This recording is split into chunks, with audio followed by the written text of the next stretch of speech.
Sure. Let's see if I share. This is my smaller screen. My big screen would have big black bars if I were to share it. So let's see. Here we are. Yeah, it's good. Does this? So let me introduce Paula. Paula will talk about RAG and LLMs today. She has done a lot of work in open source and commercial leadership. So she has experience in building large infra, AI researching, and graph databases, RDFs. So yeah, I'm looking forward to this session where she talks about LLM and that. So over to you, Paula. Thank you very much. Do I still have audio on? Yes, we can hear you. Right. Good. Okay, so let me just get out of this for a second because this thing is not working for me. Why is it not working? Sorry. I was messing around with my mouse on my end. All right, well, thank you, everybody. As I was saying a couple of minutes before this recording started, the idea of this talk is to introduce people to a lot of the concepts behind large language models, embeddings, doing RAG, a lot of the modern AI techniques. And while it's an introduction, I'm hoping to show some of the mechanism of how it all fits together so that people have seen how it works. You're not going to necessarily come away being able to build your own things, but you'll know what the components are so that you can look into it.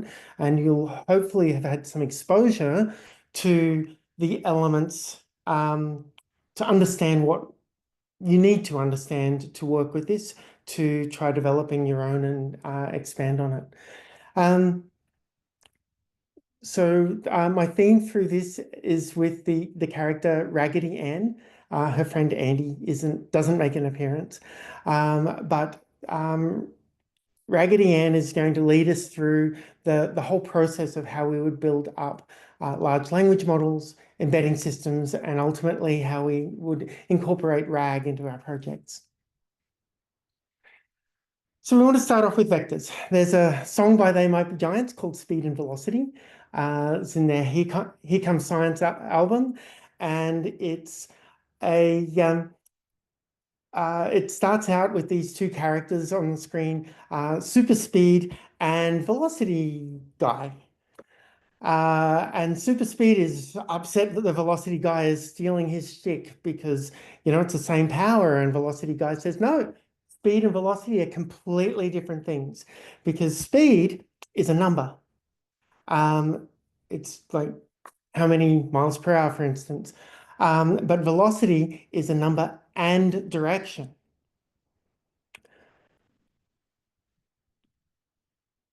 And we describe this using vectors. A vector is a list of numbers, and we can use lots of different coordinate systems.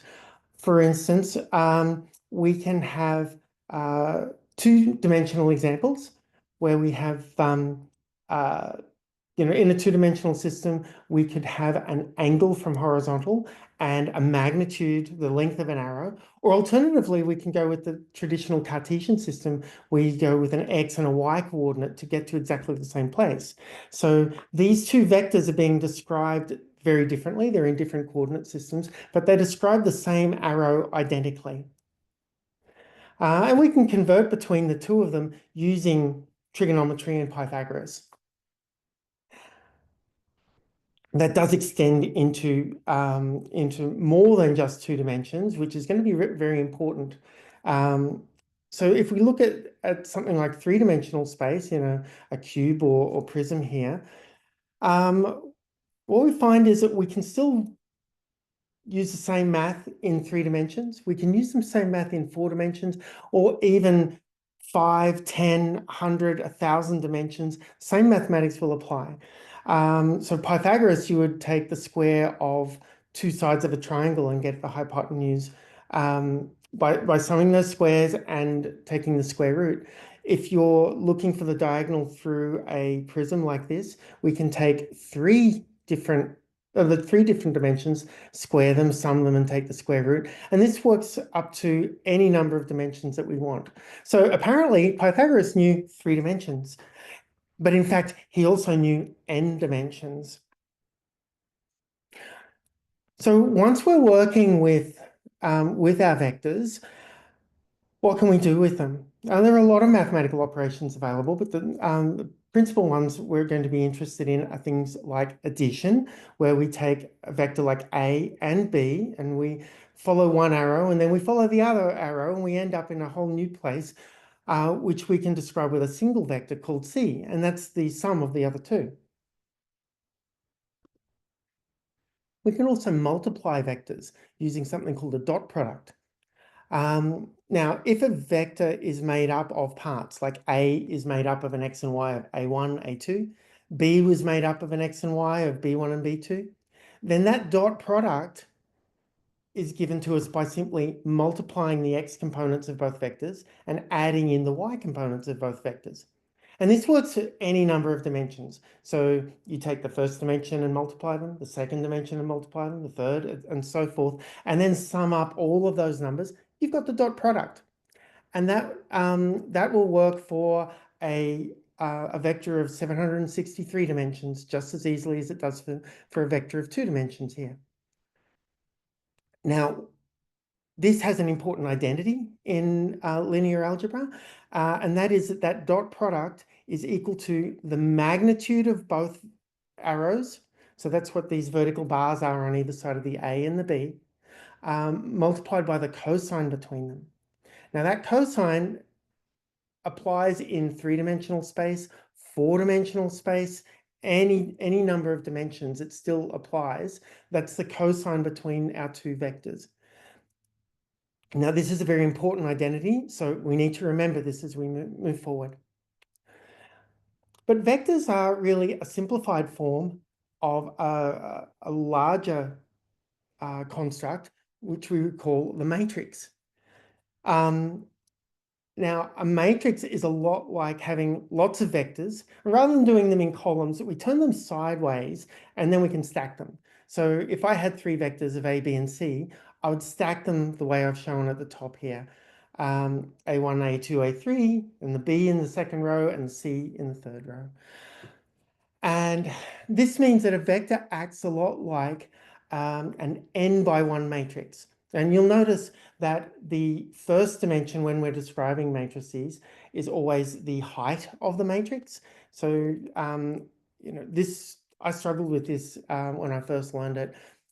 I'm so used to hearing of Cartesian coordinates as x, y, and x is always horizontal.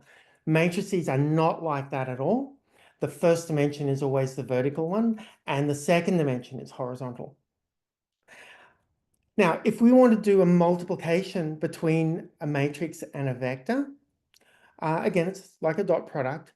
What we do is we take a row from the matrix and we do a dot product with that vector that comes after it. So we take the horizontals from the left and the vertical on the right, and we do this dot product to create the top element. And then if we take the B row, the second one down, we multiply that by the X vector, and we get that second element in the output, and the same with the C's. Now, on the output there, you'll notice those values are all summed together. So that's actually just 3 numbers vertically stacked. So we can take a matrix, multiply it by a vector, and get a new vector. And this is a really important operation. And in fact, computer games use this all the time. A vector will be used to describe something in 3-dimensional space. A matrix is multiplied by that vector to say what the new position in 3-dimensional space will be. Now, often we want to turn matrices on their sides, like I was showing in that last slide. And there's a mathematical operation for this. It's called transposing. We simply use the T superscript against a vector, and we get horizontal vector. This also works on matrices. where we rotate everything from being vertical columns to horizontal rows. So what I just described on vectors, we can also do matrix to matrix, and it's the same process. In this case, what we're going to do is every row on the left multiplies by columns on the right to create a single new cell. And so the A's on the left here would multiply by the X's, so the X1, X2, X3 on the right, and that creates the top left element. That first row will multiply by each column to create the first row of the output. The second row multiplies by each column to create the second row of the output, and the same for the third row, creating the third row of the output. And we can see like individual rows, like the B row multiplied by the Z row or Z row, depending on your country, will create that element there on the right. Alternatively, the first row multiplied by the Y's would create this element on the right. So all 9 positions in the right are created in this way. Now, these are really basic fundamental operations, and having an understanding of how they work is necessary for everything we want to do later. And that's why we need to have this math, because so much of what we're going to do is going to build on those operators. So the first thing that we can look at is a neural network. Now, networks are made of lots of elements, but let's have a look at a single element here. Each element, which used to be considered a simple model of a neuron, we used to talk about it that way. Often introductions to neural networks would show a neuron. We've really moved past that. They don't model biological neurons particularly well, but they're still extraordinarily useful. So what we have here are 3 inputs, A1, A2, and A3. And these can be numerical values. They could be samples taken of, say, voltages in the real world. They could be colors in an image or all sorts of things, any kind of numbers coming in. And then the lines that connect those inputs to the cell have a multiplier on them called a weight. Now, if that weight is 1, then that means that the signal from the input just comes in normally. If that number was 0, then you would get no value coming in. If it was -1, then you'd have an inverted number coming in.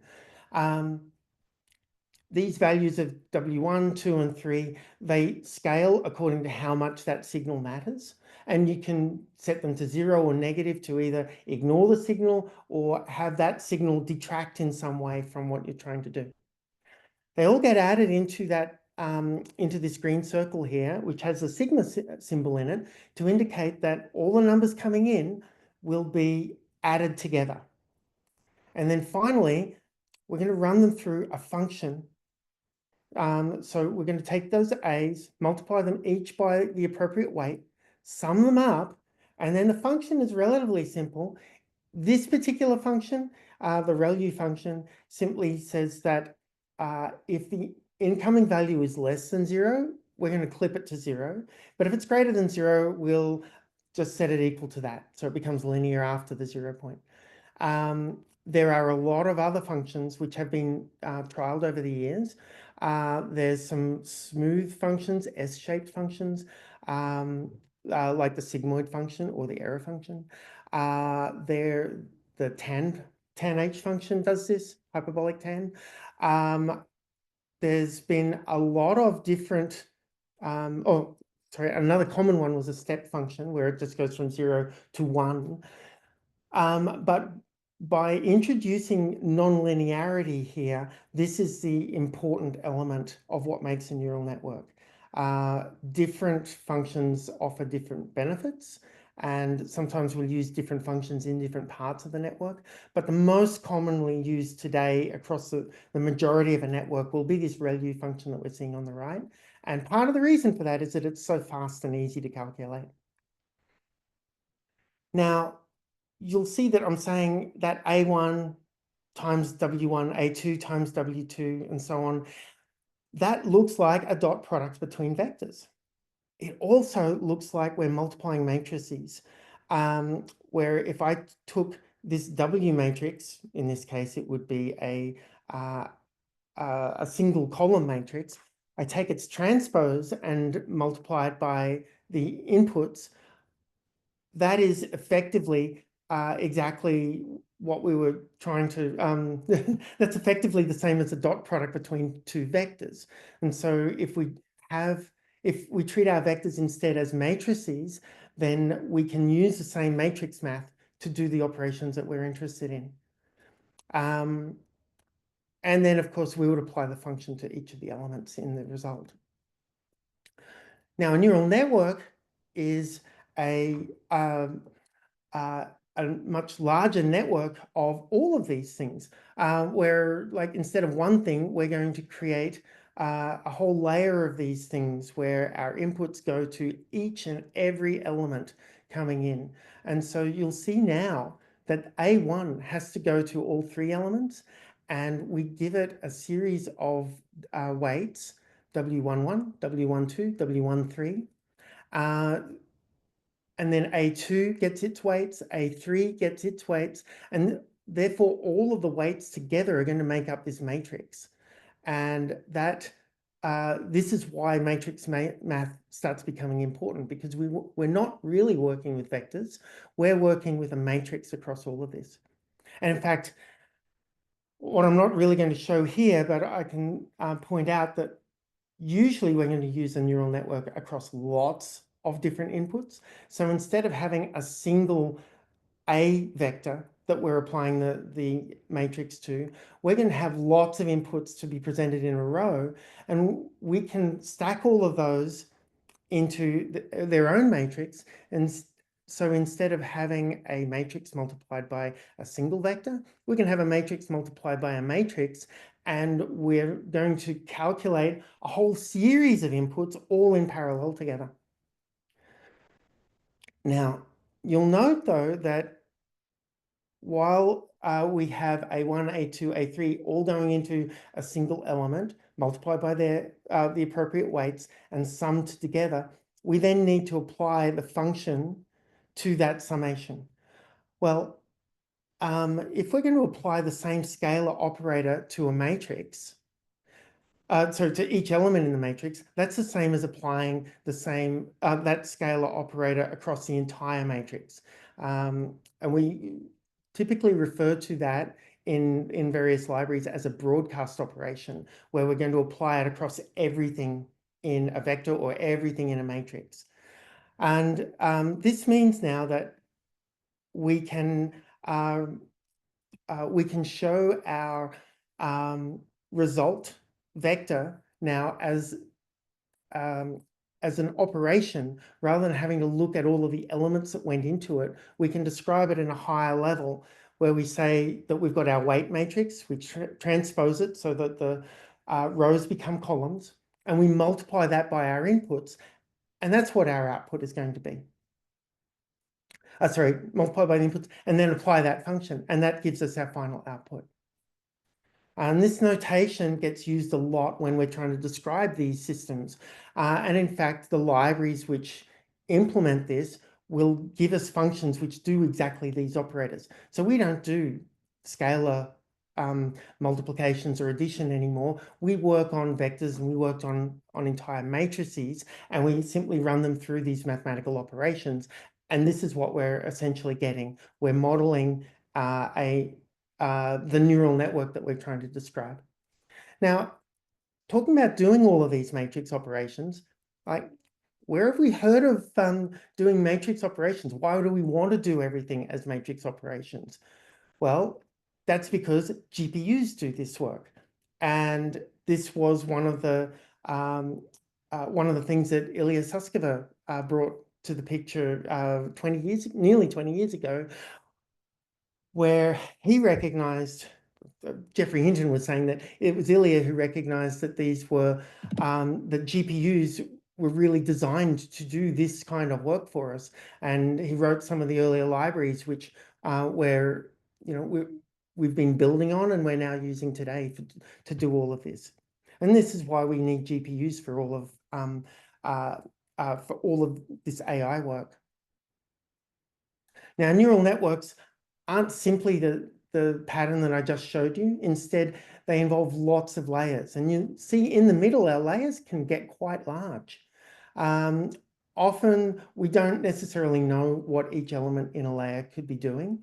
When we're doing things like image processing, we tend to discover that individual elements might be sending out their output or having a high signal in their output if they've detected a specific feature within the data that's come in. The first layer tends to be very rudimentary as to what it can detect, but as we get further through the system, those elements are looking at the building blocks that have been processed before them and can start recognizing more important elements of what the system's looking at. So for instance, if we're looking at image recognition, the first elements might be looking for edges, like changes in colors as they go across as an image changes from brown to blue, then we'll say, well, that's an edge of something in a picture. And then the next layer will start putting that edge together and say, is this a vertical edge or a horizontal or a diagonal edge?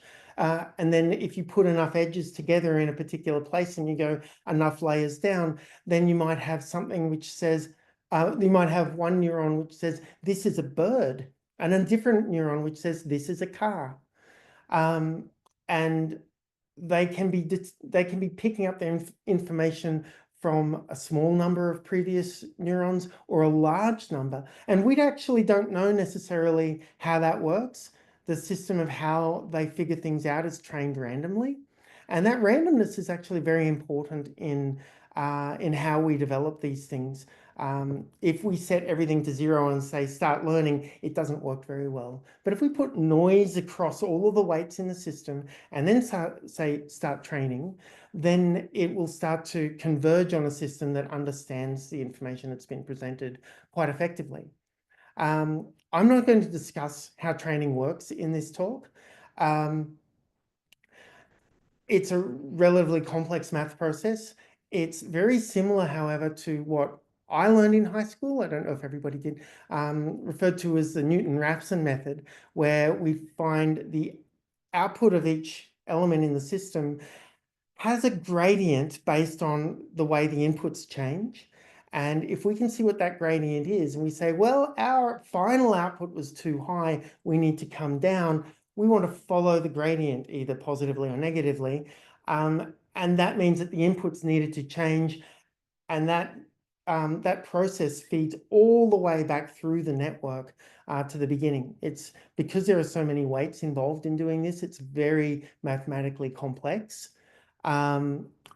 There's a lot of calculations to be, it's not necessarily complex, but there are a lot of math calculations to be done from the end all the way back to the beginning.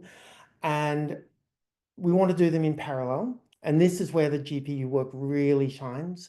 And this is also why anyone trying to train AI needs a lot of these systems to do training.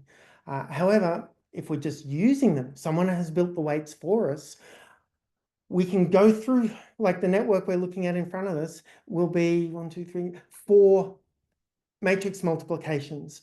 And then we've got those broadcast operations for the ReLU. So 4 multiplications, 4 broadcasts, and we've got our answer. So GPUs can allow these networks to run very, very quickly for us, even if they took a company like OpenAI months to train. And this system is referred to as a feed-forward network. And this shows up a lot, even in more advanced systems that don't use these sorts of things significantly. We'll see feed-forward networks show up in various places, and they are a trainable neural network. Another name for them is a perceptron. Now, there's lots of variations to what I just showed you. We can put feedback between the layers. So the output of one layer can feed back into itself. It can also feed back 2 layers earlier or 3 layers earlier. And this provides some memory for the system so that as we have new data come in, it's going to be accompanied by the last data that was being emitted by this system also going in. We can do certain layers which don't work exactly as I was showing there, but they combine cells together to do a little bit of pre-processing before feeding into the cells. And this is especially useful for feature detection. And these layers where we do this pre-processing by combination is referred to as a convolution. And so that creates convolutional neural networks for us.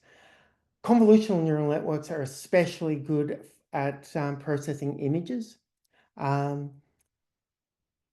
Then we have a lot of other techniques which have been developed over the years. We can have, rather than having outputs of neurons feeding directly into the next layer, we can have them going into that layer, but also going into subsequent layers down the line. So skipping some of that work that goes through, because as I pointed out earlier, you can have neurons which ignore inputs. Sometimes you might want to have data go all the way through and not need any trained weights in between to modify it. And skip layers can be really useful in some of the mathematical properties that these systems have. And then we can combine all of these things together in lots of ways. And one of the really important steps that came along in the last 15 years or so, no, actually, no, they appeared in the 90s, I think, are long short-term memories. The way these work are rather complex, but they're actually just built entirely out of the elements that I showed you earlier.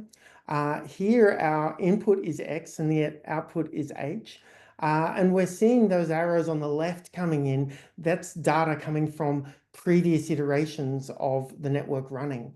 And it's all modeled in this particular way as a block diagram, but it's really just multiplications, broadcast operations, etc., and additions between matrices to bring this data forward through time. It's got a memory in it because it's incorporating data from previous operations. And it also has the ability for data from previous operations to override things, to intentionally make neurons forget things. And so this LSTM structure is actually very powerful in what it's able to offer larger networks. And in fact, this is what we've built much of the modern systems out of. So with tools like this, what are we able to build? Well, we've got the transformer architecture. This came as a gradual evolution over time, and I've included here just a couple of the important points along there. Believe me, there were many, many important papers in between, before and after this, but these are some of the most relevant to what we're looking at here. Initially, we were looking at encoders and decoders. This is a paper. There were two papers on this in 2014. Satskeva was the lead author on one, Cho on another. These were about how we might turn text into a vector. And you'll notice everything that we're working on earlier was about vectors. Decoders turns vectors back into text. And this is going to be really important for doing text processing. It can apply to other things as well. We have encoders for images, encoders for sound, things like this. Then the following year, we had first paper come out about the attention mechanism. This is actually a paper on language translation, translating into languages like French and back. And this was a mechanism which, rather than trying to understand entire phrases and figure out how that maps in another language, it tried to use LSTMs, or neural networks, to connect inputs to the word that they were going to be generating in the output. Because in one language, a word might appear as the first word in a sentence, and in another language, it'll be in the middle of the sentence. This attention mechanism allowed it to,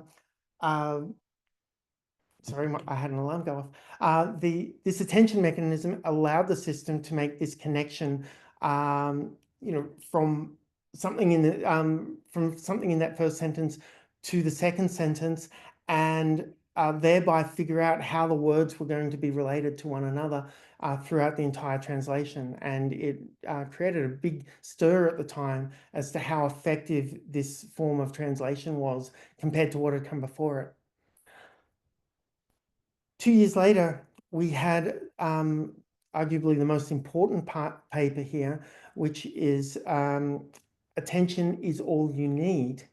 Now, this introduced multi-head self-attention and cross-attention. So this connected input words to one another. It connected input words to output words, and it connected output words to one another as well. And this is the basis of the transformer. All large language models were then built out of this. The following year, we had the BERT system, the bidirectional encoding by representation in transformers, I think. And this system is very similar to the transformer, but rather than generating words at the end, it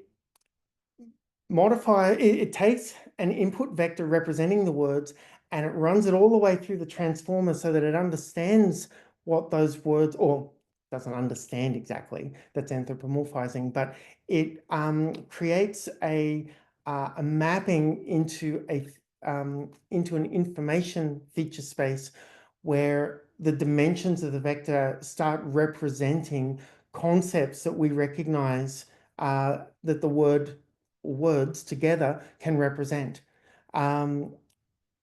Now, BERT itself became the basis of much, much more research and development, and it's become incredibly important in the space that we're working in now. Now, these last two are what we really want to focus on here. They built on the earlier work, but it's the output of these which are going to lead to what I'm going to cover next. But I'm halfway through the talk. I thought I'd take a quick break and see if people have questions about what I've covered so far.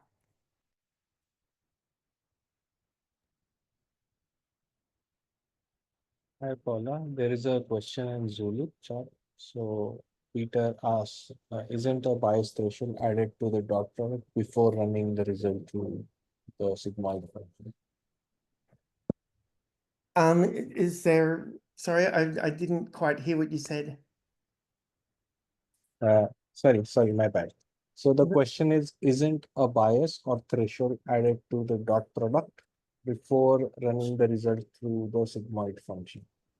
Yes, there is. I am simplifying this a little bit. So let's see, if I go back in here, I'm just showing the inputs.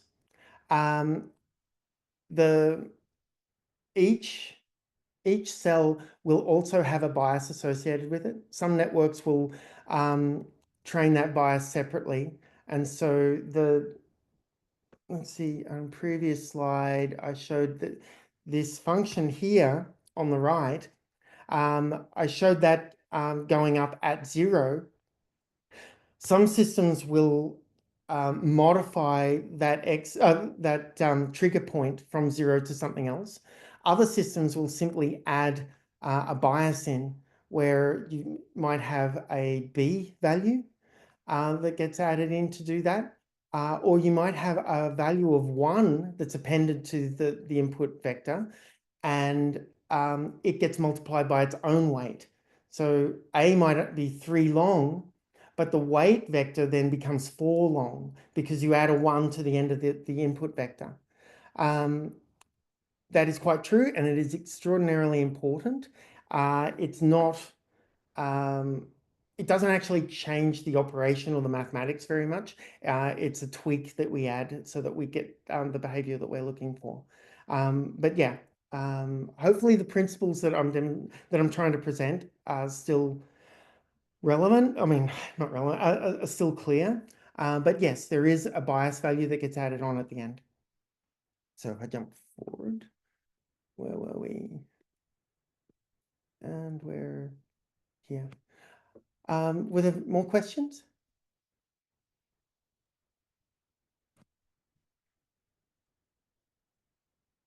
Okay, then I'll move on.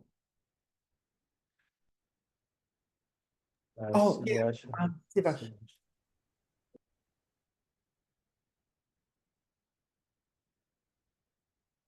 Sorry, I saw your hand up. No, please continue. Okay. Okay, so the transformer architecture. The idea here is that we start with text and we encode it. It gets encoded into a vector and actually ultimately a matrix. It goes through a number of units, which we refer to as the multi-head attention. And that's repeated. And then at the very end, we take that output, we decode it, and then we can turn the decoded output into words. So for a given input, we can decode what we think that the output should be. In this case, the way that large language models work is that for given words on the input, we expect the output to have following words. So if I give it hello, the most likely word to follow it would be world. If I gave it the cat sat on then the most likely output would be mat. Now, there are other outputs which are possible, and there's some noise in the system intentionally so that we can get variations on what comes out, and it won't always give exactly the same answer every time. And that is a feature, not a bug. Now, if we just look at this early part all the way up to the decoder, this is in fact what our embedding systems are all about. So the BERT system, which I'm also going to be explaining. So let's have a look at encoding. We need to go from text to what's referred to as an embedding. Now, we want to convert our text into a vector that represents the information that's found in the text, not simply the letters, but how that information is represented. And information is relatively shared, I suppose you could say, across languages, because these are concepts rather than individual words. Now, of course, some languages contain concepts that others don't, but in general, we can map our words to various concepts. And that'll be individual words and phrases, but we'll stick to words here. Now, if I have a vector here, which if it's this large and going in this direction, it represents the word monarch. If I have a different vector, that large in that direction, referring to female, then I should be able to add these vectors and end up with a vector that represents queen. And in fact, if we look at the values of monarch and female, and we add them together, the result is in fact a vector that's very, very close to the vector for queen. Similarly, if we added in the concept for male, we'll end up at king. And you'll notice that male goes in a different direction to female, but along the same axis. Now, if we have sufficient dimensionality in our system, I'm showing 2 dimensions here, but with enough dimensions, then our concepts will be a combination of various dimensions. And we've only got, say, 10,000 or so words in languages like English. If we have sufficient dimensionality, then the direction is going to be the most important thing we care about. And the magnitude actually doesn't matter all that much. And that is a mathematical trick that can be very valuable for efficiency down the line. So I really want to point that out. And in fact, we normally take the length of these vectors and normalize them all to just the length of 1. And we see this in vector databases and all sorts of things because we don't usually need to worry about that magnitude. We can usually throw the magnitude away and just keep the direction. There are applications where magnitude is kept, yes. So the first step in going from text into a vector like this is to turn that text into numbers. And there's a lot of different approaches to doing that. One is that we're going to take every word in our dictionary and we're going to turn it into a number, assign it a number. Now, that fails on unknown words. It's also particularly bad for people's names, especially when people have unusual spellings for a name. So we could try doing it with characters instead. Every character gets a number, but that creates really long and inefficient sequences. Similarly for raw bytes. So another approach that was taken is byte pair encodings. That's like characters, but we're going to start merging frequent pairs. So for instance, the letter T often appears doubled. So in words like little and bottle, we see T appear twice. And so that pairing of T's might be given its own number. Certain letters, tend not to pair up quite as commonly necessarily. Others very commonly, like Q, will always be paired up with U, that sort of thing. And so byte pair encodings can really compress down what's being represented. And in fact, we will often find that pairs of bytes that appear frequently enough might also appear frequently next to other letters. And so we can compress even further. And it iterates until it's got nicely packaged groups of letters given their own numbers. So we send a block of text through, including space characters, and we'll end up with a sequence of numbers for a sentence. Now, word pieces are very similar to BPEs, but it uses a language model likelihood to choose which mergers occur. And so as opposed to just randomly finding the letters which connect up frequently, we're going to train a neural network across a language like, say, English or French or Norwegian. And then once we've identified, once the neural network has identified, which groups of letters often appear next to each other and what groups of letters seem to contain similar meaning, then it will choose an individual number to represent that. So for instance, ing appears on the end of a lot of English words. Similarly for tion. There's prefixes as well. These sorts of things show up a lot in the word piece encodings. And then a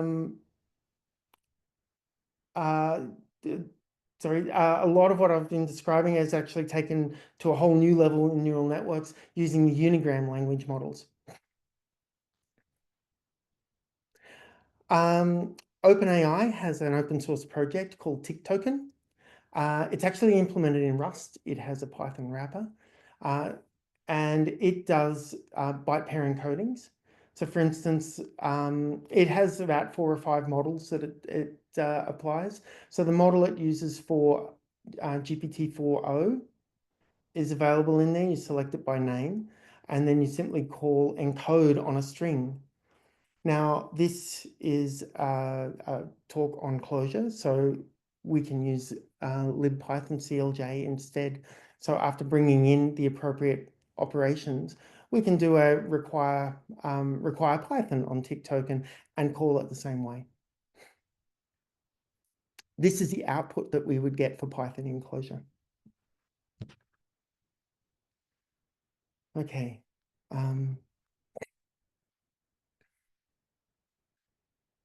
Now, tokens are looked up in once we've got all of these tokens, we're going to look them up in a learned table. So a neural network has been trained over this. We go to that table, and each number that we have is going to pull a value out of that table. And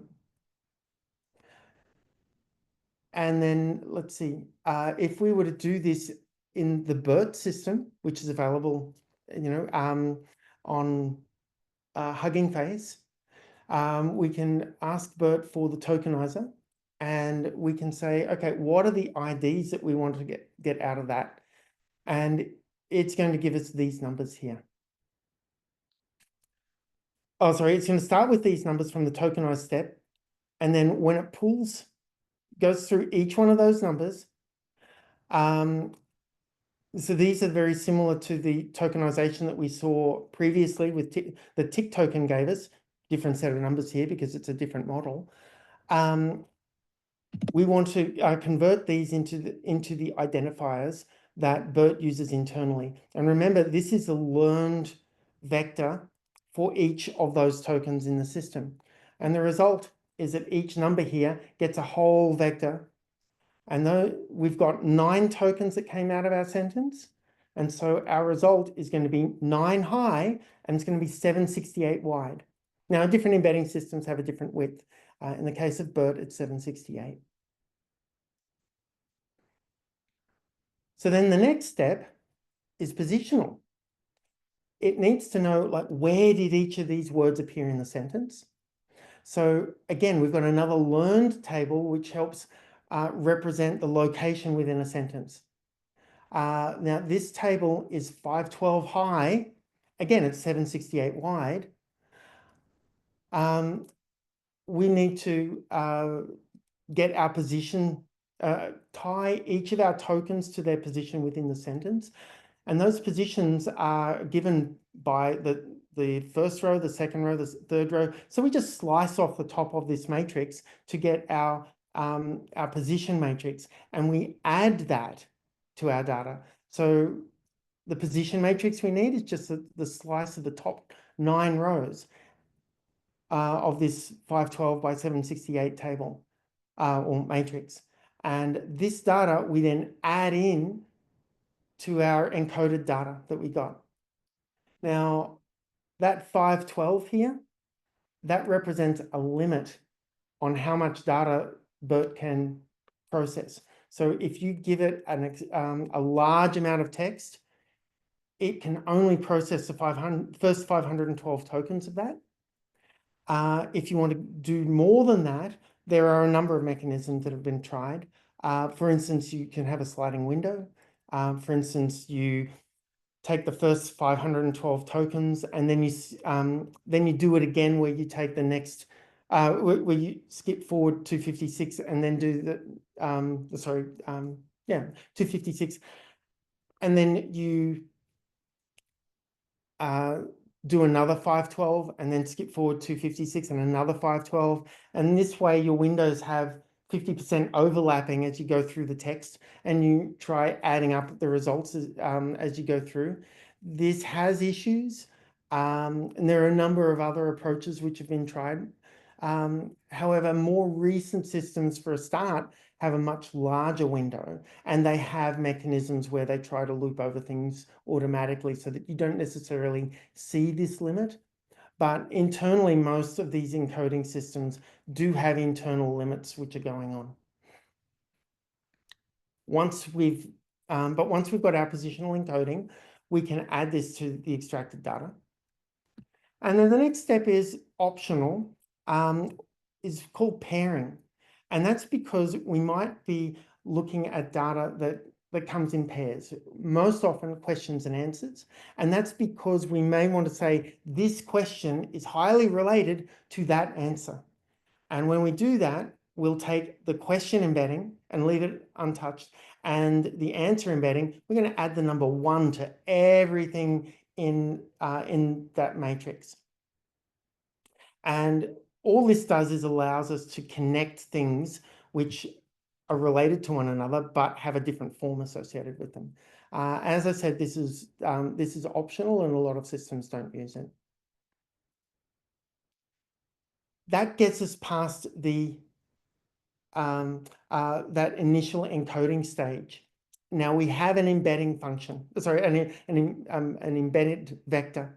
That encoding got us to this embedded vector, but it's not yet contextually embedded. It might represent our words and where they are in the sentence, but there's no information, language-based information, no knowledge that's really encoded in this. And this is where the multi-head attention comes into it.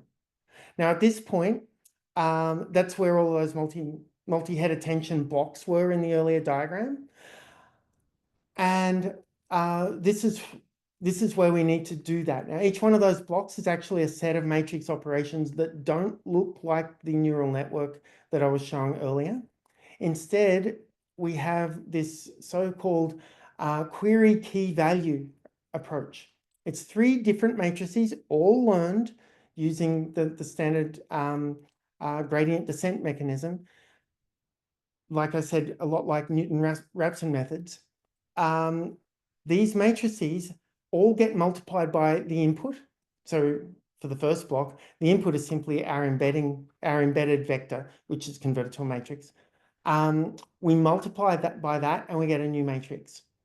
So our first set of weights we call WQ, and that creates a matrix called Q, which is this combination of our input data multiplied by the weights we have. Same for WK, creating the K matrix, and WV creating the V matrix. So QKV are all different views, in a sense, of the data that fed in. And then we're going to do a multiplication, or we're going to do this operation here. The attention output, this is the equation for attention. So one step at a time, in that numerator inside the parentheses, we see Q multiplied by the transpose of K. So we've just rotated K around and we multiply Q by K. And then we do a division by the square root of dk. Now, dk is the number of heads, so that's a configurable parameter to the system, and we square root it. So if we had 9 heads in the system, we would just be dividing it by 3. Because 3 is a scalar value, that's broadcast to every element in the matrix. So we've got our Q by K transpose matrix. All we do is go through every value in that and divide it by 3. That then goes into softmax. How does softmax work? Well, we're going to go through every element in the matrix and add them all. And then we're going to go through every element in the matrix and divide it by that sum. So that summation of all of the, like if all of the elements in our matrix added up together to form the number 100, then we would go through the matrix and divide every element in it by 100.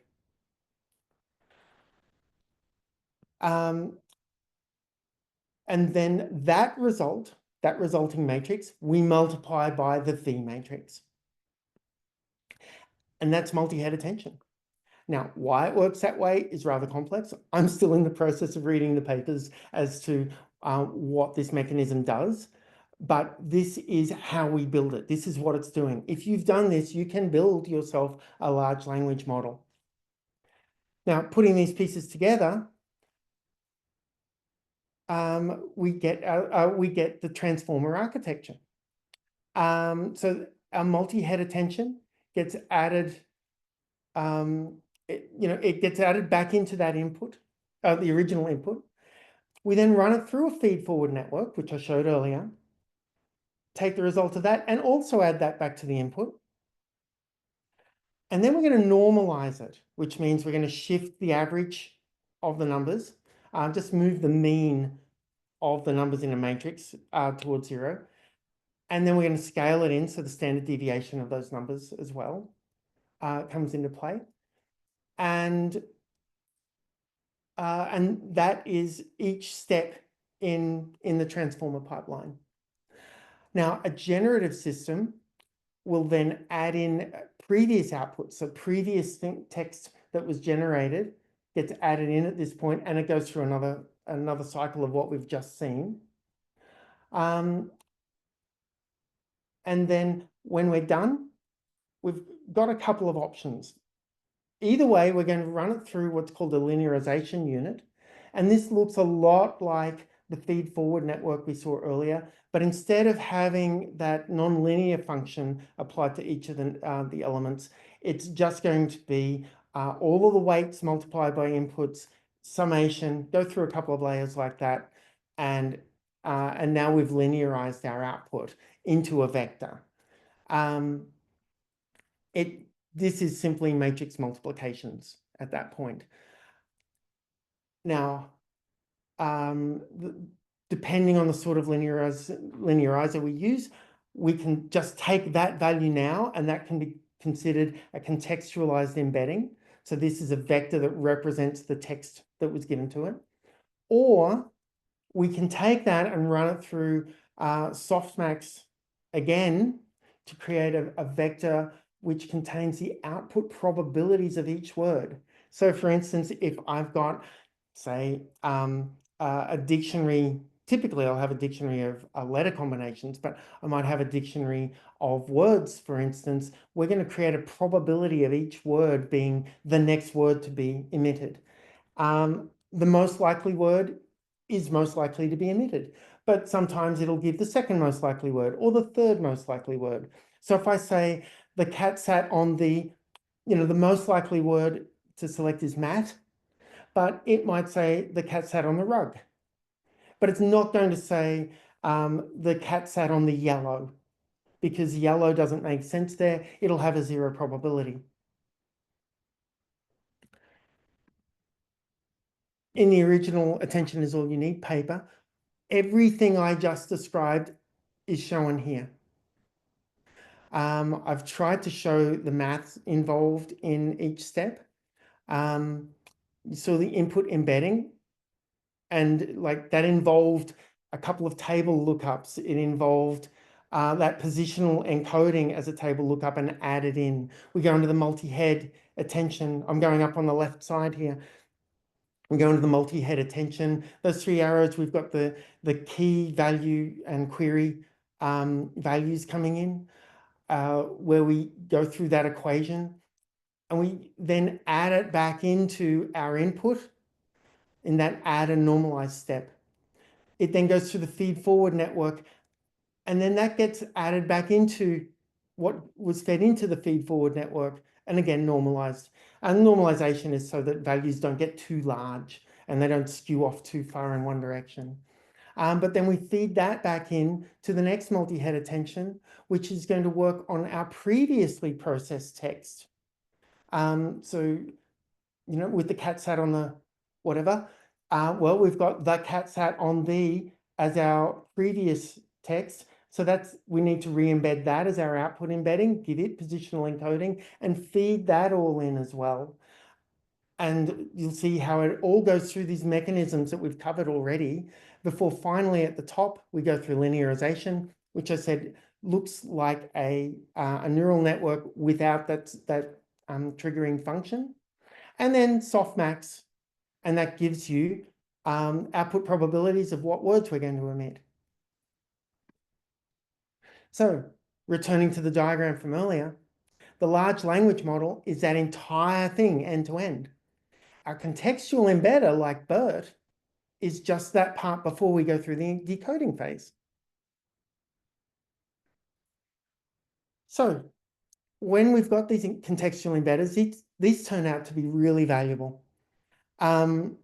After the development of BERT, there have been a whole lot of subsequent systems which have come out that build on that work.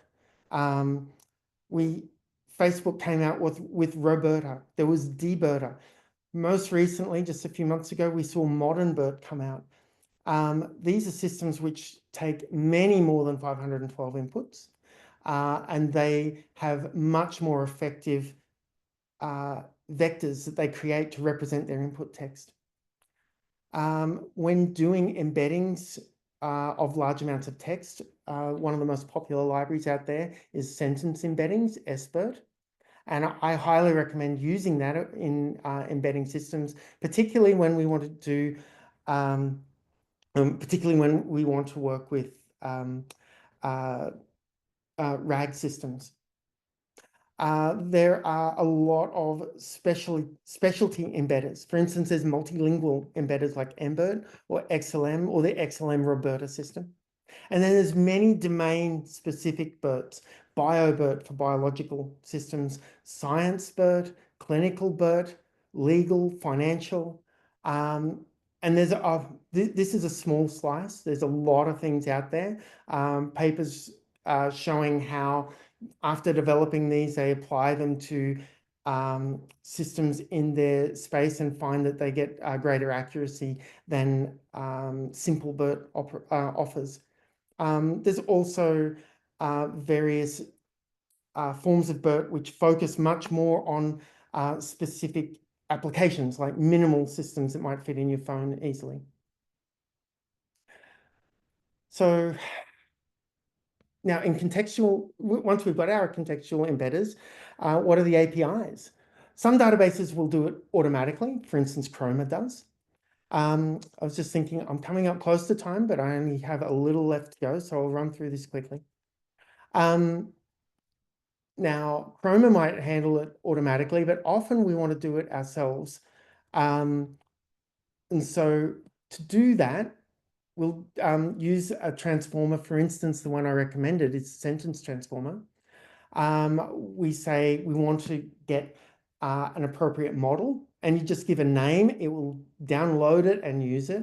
And of course, this is Python code, but we're accessing it through Clojure. And then we can give an array of text that we want to work with. It can be a single element array if you like. And then we simply apply that model, you say model encode over these texts, and we get our output. But what is all of this for? I mean, I sort of alluded to it earlier, but how do we use it?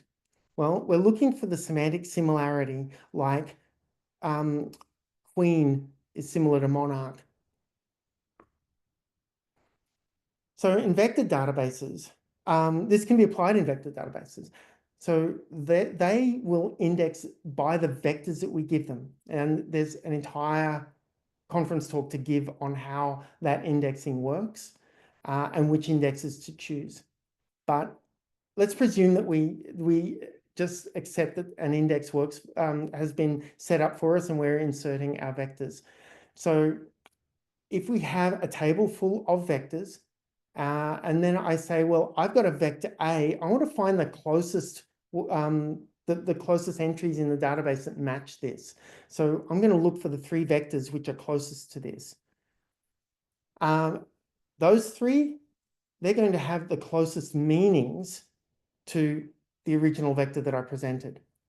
Now, if we go back to our equation earlier, where we said that the dot product between vectors gives us their magnitudes multiplied by the cosine of the angle between them. Of course, we want the cosine to be as close to 1 as possible, meaning that they're going to be very close to, the arrows are going to be pointing in roughly similar directions. We'll turn this around. So now we're looking simply for maximizing that cosine to be as close to 1 as possible. And then if we've set our magnitudes always equal to 1, then we can roughly say that the cosine between our vectors is simply the dot product between them. And you'll recall that dot products are just multiply each element in turn and then add the result together. Okay, there are lots of vector databases out there, some which are specializing, and then we've got extensions to existing databases. As an example, we have PG Vector, which is a module that works with Postgres. I've used Weaviate and Pine and Chroma, all of which are great. I like PG Vector because I work with so many Postgres systems in general, and this is a really nice addition that I can just create a new table with a vector embedding in it. And you'll see that we've got lots of functions. It's an extension to SQL where we're looking for distance between things. And of course, we want that cosine equation here because you'll see that we've got the cosine distance as a third operator is available to us. The operator just above it is simply the inner product. Well, remember, if we've stored all of our vectors normalized to 1, then the inner product is the cosine distance, and we don't need to do that division. And so that second operator can be equivalent to the cosine distance operator, but a little bit faster. And then there's other ways of measuring distance between vectors as well, like Hamming distance or Jaccard distance, this sort of thing. Right. So then what do we put into our vector databases? Well, we have our index, which stores vectors, and the data we want associated with it. So we're going to store, for instance, text or identifiers or URLs or blobs, and they get stored as raw values. And then we're going to index them by vectors which represent, or an embedding vector which represents maybe the title or the description or the embedding of the entire document if possible. Or it can be a combination of the above, or you might have more than one vector column or vector table for finding these things. And then by saying, well, I'm looking for something with a title like this, I can look up vectors that look like something, and I'll get back similar entries, and then I can pull that data out of the database. So for instance, I might have a search in my database, and I'll say, well, I want to see a heart attack. What is that? And it'll find the ICD-10 code, that's the Internationalized Clinical Diagnoses codes, issued by the W3C and used worldwide. This has the I-21.9 code, which means acute myocardial infarction. You don't need to store acute myocardial infarction in your, you store that in your database, you index it in your database.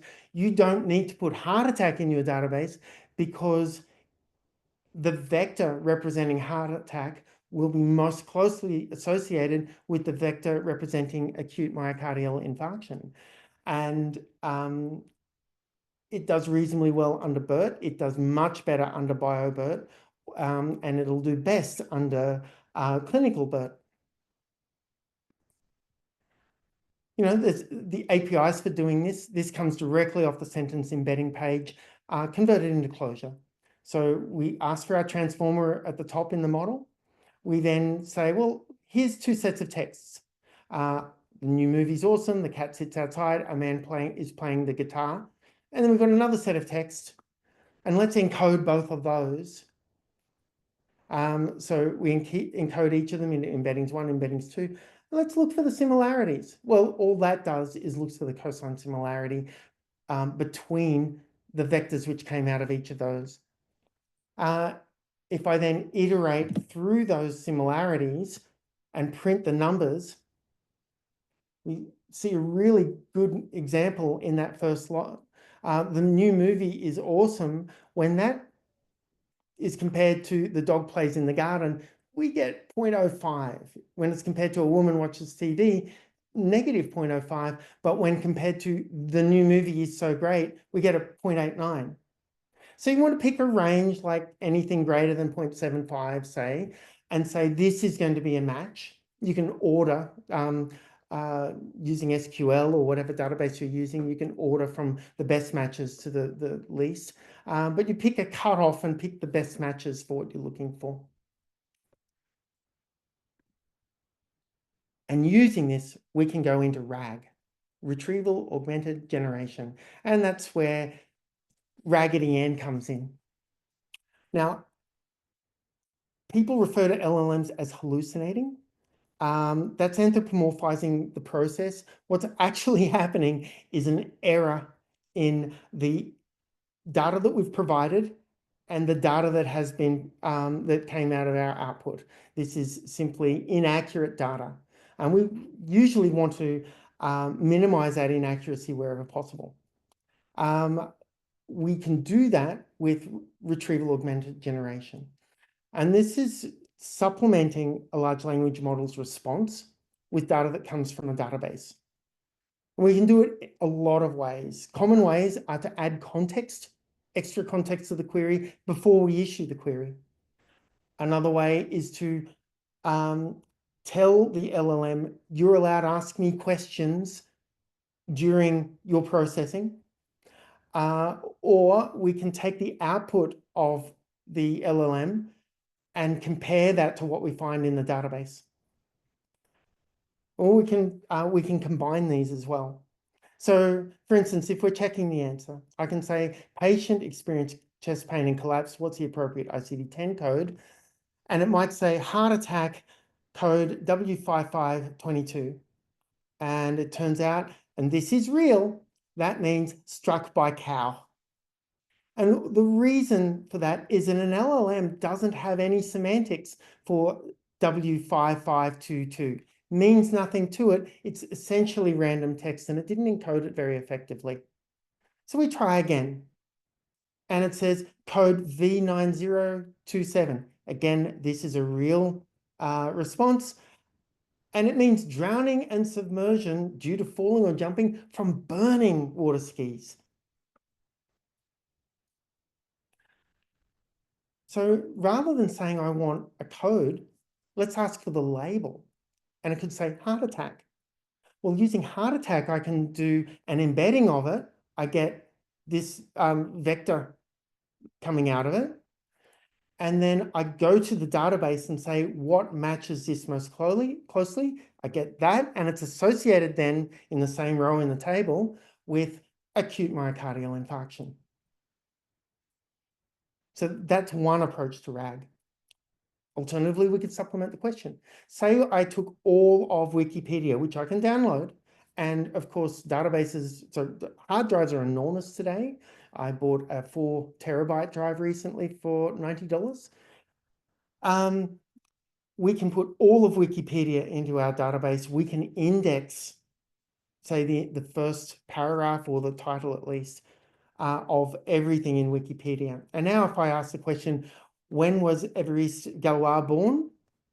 I can go to the database with that sentence, and it'll especially narrow in on the Évariste Galois, and it will return this entry. And using that entry, I can look up that page, take the entire text of that page and add it to the query, saying, given this data, here's a page, then answer the question, when was Évariste Galois born? And it now has all of the information in context along with the question. And this can be very effective as well. Now, the supplementing the workflow, OpenAI has an API for doing this. They've got their assistance API. Within that, there's the tools API, where you give descriptions using JSON of functions that you're willing to answer. And these functions could be database lookups. They could be simple numerical operations or anything you like. Now, I'm not going to just show the entire API for this because the JSON is large, but it's relatively straightforward to put together if you look at OpenAI's API documentation. But once I've presented, say, 2 functions of weather, taking an argument of city, and location for taking an argument of person, if I've provided that in the API, I can now ask a question, should I take an umbrella today? If the system knows that I'm Paula, it can respond to my local system saying, I need to answer this function call, location for Paula. And so I will respond, Washington, DC. And so the LLM will then respond saying, what's the weather for Washington, DC? I can respond, sunny, 70 degrees Fahrenheit, because the Americans use Fahrenheit. And so it will respond, no, you don't need your umbrella. So this is another form of doing RAG. And of course, we can combine these, and there's a whole lot of approaches to doing it. In fact, if you do a Google search for RAG, this was a search from just 2 days ago, you'll see that there's so many variations of it. And of these various posts that people have online, like the first person saying we can broadly classify RAG into 3 categories. The next talks about 6 different types of RAG. The next says exploring the 12 types of RAG. The next person saying there are 8 RAG architectures. The next one says here are the top 9 different architectures to RAG. There's no consensus as to what RAG is exactly.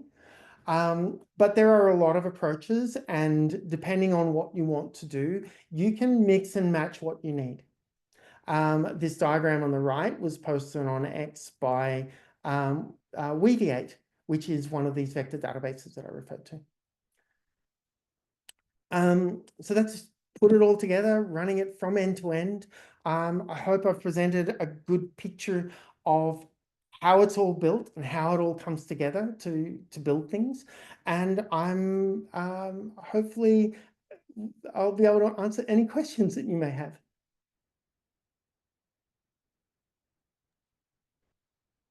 Thank you, Paula. This was a great talk. Thank you for demystifying LLMs for us, and truly a big adventure.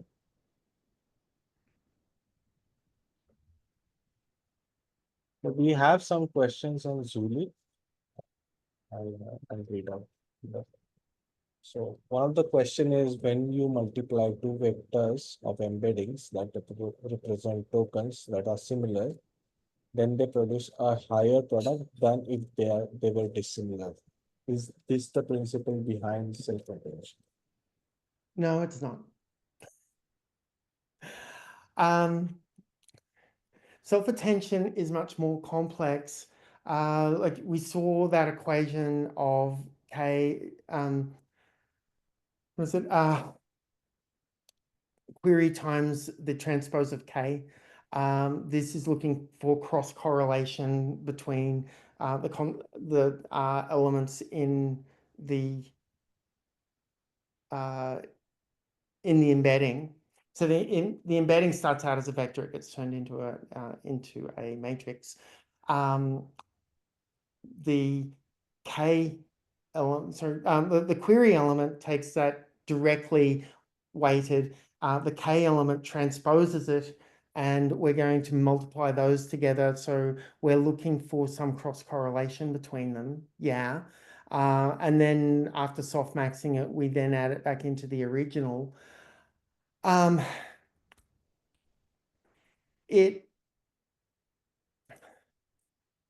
mean, there is a certain amount of saying, yeah, there's similarity here, and therefore it will, we have some cross, what's it called?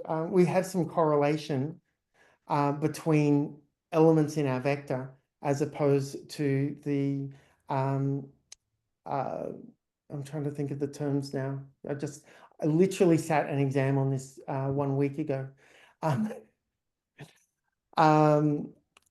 So we're looking for correlations between elements in our embedding vector, but not necessarily between the concepts yet, because we haven't established semantics in there. Whereas when we're doing our dot product between embedding vectors, we are expecting that the vector has a direction in n-dimensional space, and we're looking for another vector which is in roughly a similar direction in n-dimensional space. And it works somewhat differently. It doesn't have the same conceptual feel to it, if that hand waving makes sense. We're more looking for cross correlations between data in the matrix.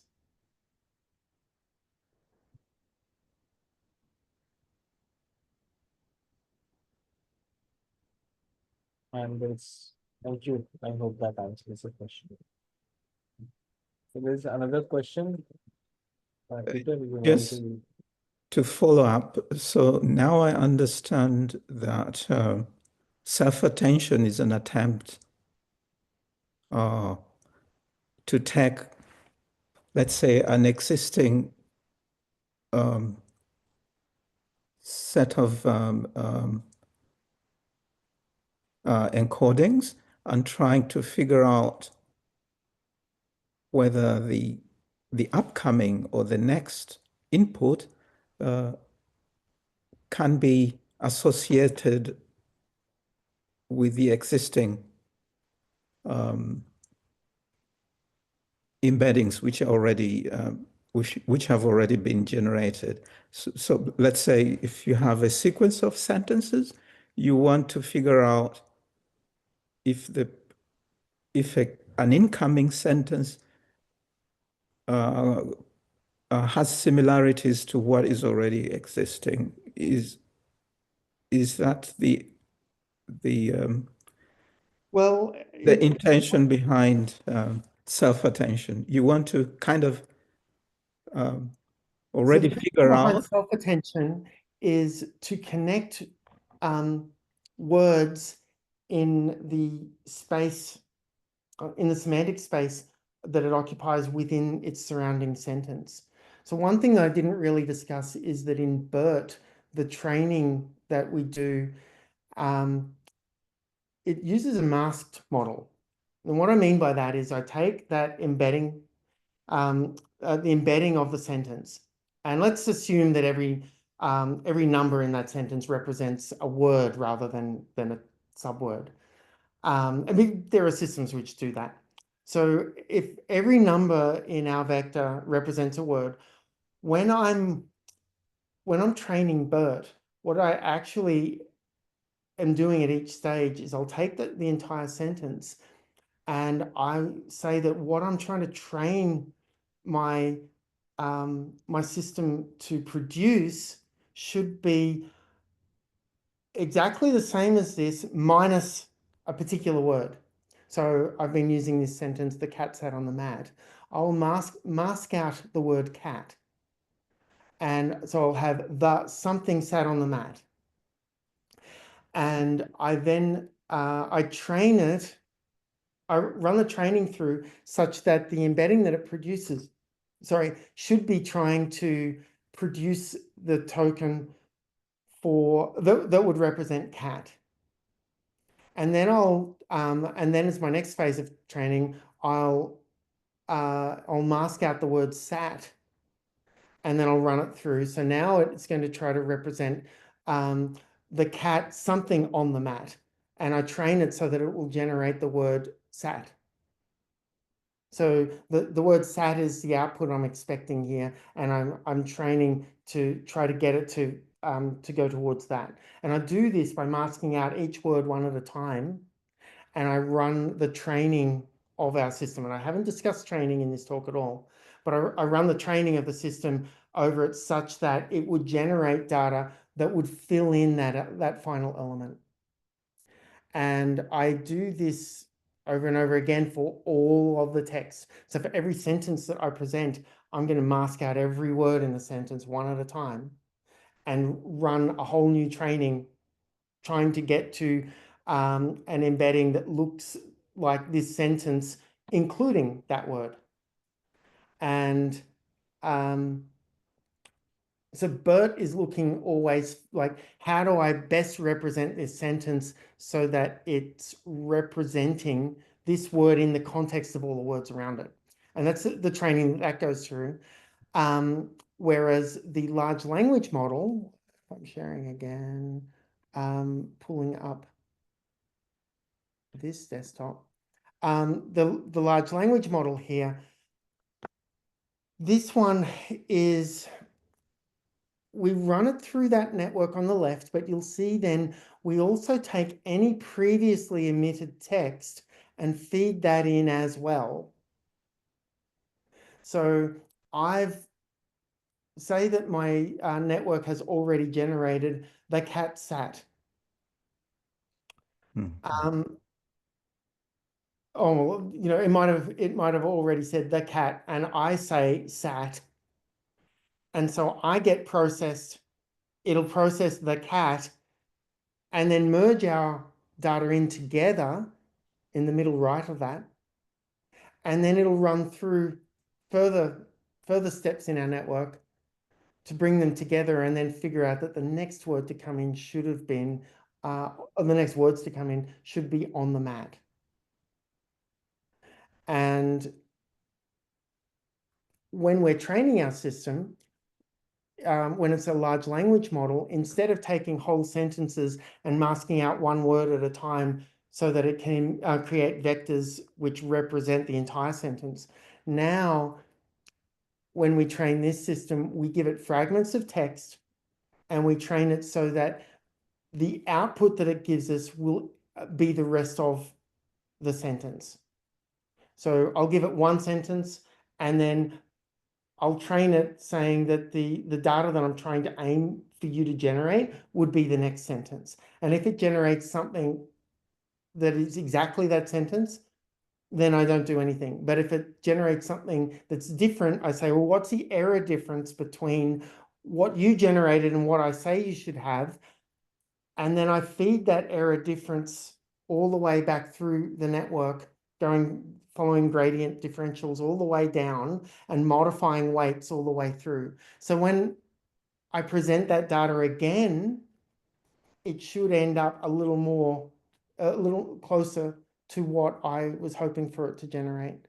And so, each epoch is where it goes through that same data again. I do 100 epochs. That means I've presented the data 100 times and I've updated those weights just a little every time, closer and closer to what I want. Yeah. And then, if you're OpenAI, you feed the entire internet into this. Mm. And you do it many, many times, and you feed it back through the system, trying to update those weights as you go. And it's an incredibly complex system because each time one of these arrows enters a block in the diagram that you're looking at here, we're representing a new matrix operation. And the training means that we're going back through here, doing more matrix operations, figuring out initially what the gradients are and then multiplying to see what the updates to the weights should be. And then with that, we go back to the next step and you feed it all the way back to the beginning of the network and update weights all the Paula, way through. apologies, I will stop you for a moment. We are getting close to the end of this part, a little over time. That was so wonderful. Maybe, Paula, is it okay to ask that you would conclude in some way? We will have later on more time for further discussion on these topics exactly. That's why we have that other discussion. So, yeah, is it okay to ask for a brief conclusion, if that's okay? Sure. I apologize for taking so long. I think I did conclude earlier where I said this was to present a lot of the tools. I haven't talked about any of the training at all. There are bits that I've missed, like small elements like bias into every element in a feed-forward network. I didn't show any recursion or anything like that. So there's much more to this space than I've demonstrated today, but I hope that I've given each of you a sense of what's involved in building this stuff, that it is quite tractable. It's just a lot of relatively simple parts all glued together.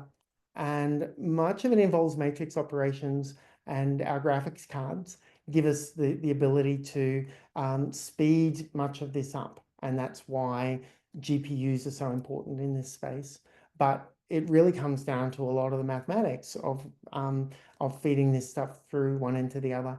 And this is why projects like Neanderthal are so important. Or if we want to bring in TensorFlow or its internal libraries into Clojure, these are going to be very important for us to work with Clojure in this space going into the future. I hope that each of you can participate either as users or providing feedback or even contributing to building these systems with us.